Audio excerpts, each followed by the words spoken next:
My wife Emily and I have been married for 15 years. We have two amazing kids, a beautiful home, and what I thought was a happy, loving relationship. We've had our ups and downs, sure, but we've always talked through them, or so I thought. About 6 months ago, things started to feel off. Emily became more distant. She'd stay up late texting, often with a sly smile on her face that she'd quickly try to hide when I entered the room. I'd ask her who she was talking to, and she'd brush it off with a casual, "Oh, just a friend from work." I'm not naive. I've been around the block enough to know that something was fishy. The late-night texts became more frequent, and Emily became more defensive. I tried to talk to her, to express my concern, to say, "Hey, I'm feeling insecure. What's going on?" Her response? A laugh, a dismissive wave of her hand, and, "You're being ridiculous, honey. Relax." I did try to relax. I trusted her. But the pit in my stomach grew larger with each passing week. I started noticing things. The way she jumped when her phone buzzed, the hushed phone calls she'd take outside, the subtle changes in her appearance, like she was trying to impress someone else. Then came the work trip. Emily, who usually works from home, had to go on-site for a few days. The whole thing felt rushed and vague, and she was evasive about details. Alarm bells were screaming in my head, so I did something I'm not proud of. I went through her phone when she was in the shower. I know, it wasn't my finest moment, but what I found made my blood run cold. It wasn't just a friend from work. It was Jackson, her manager. The texts were explicit, sickening, and filled with pet names for each other. They'd been sleeping together for months. The work trip? A romantic getaway. I read through dozens of messages, each one a dagger to my heart, each one a confirmation of the lies she'd been feeding me. I felt rage, sadness, and a sickening sense of betrayal. But beneath it all, a cold calm descended upon me. I wasn't going to scream and shout. I wasn't going to beg her to stay. I was going to take my time and make sure this was as painful for her as it had been for me. I played it cool. I packed my emotions away. For weeks, I acted as if nothing was wrong. I continued my routine. I had breakfast with the kids, I went to work, I had dinner with Emily, and I pretended I didn't know her secret. Meanwhile, I carefully started planning my next move, consulting with a lawyer and gathering every shred of evidence I could find. I wasn't just going for a divorce. I was going for everything. Then came the day I'd been preparing for.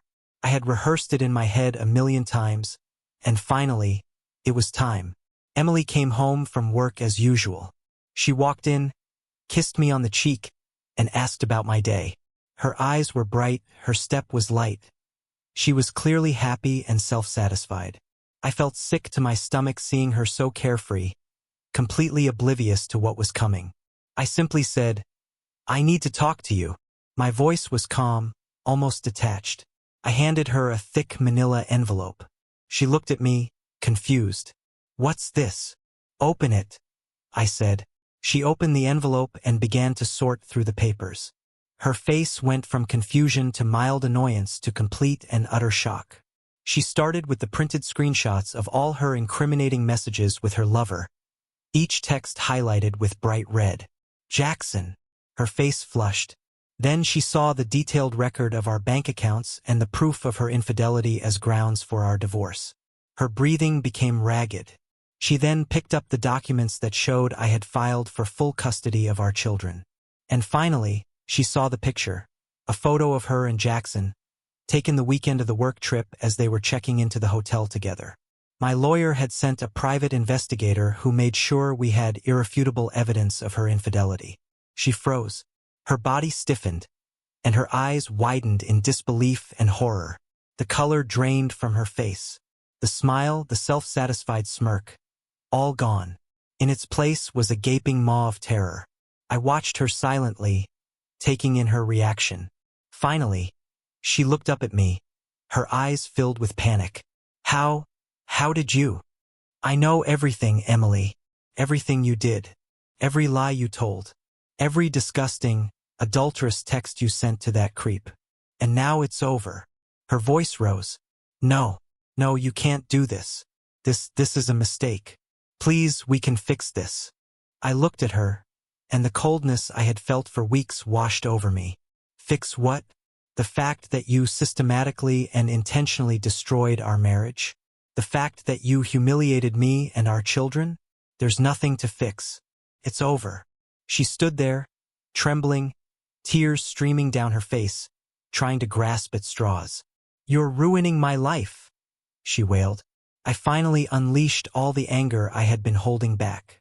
You think I'm ruining your life? You're right, Emily. I am. But you know what? You're the one who destroyed this marriage.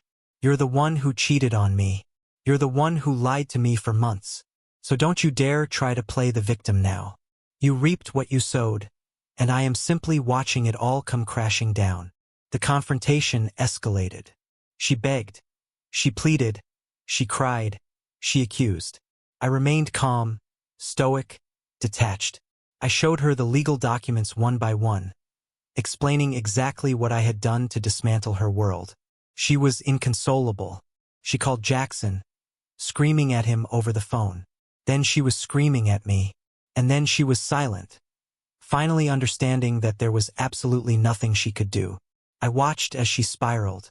It was painful, but God, it was also satisfying to know that she finally felt even a fraction of the pain she caused me. I've moved out. The kids are staying with me, and they're upset about everything, but I'm doing my best to keep them grounded.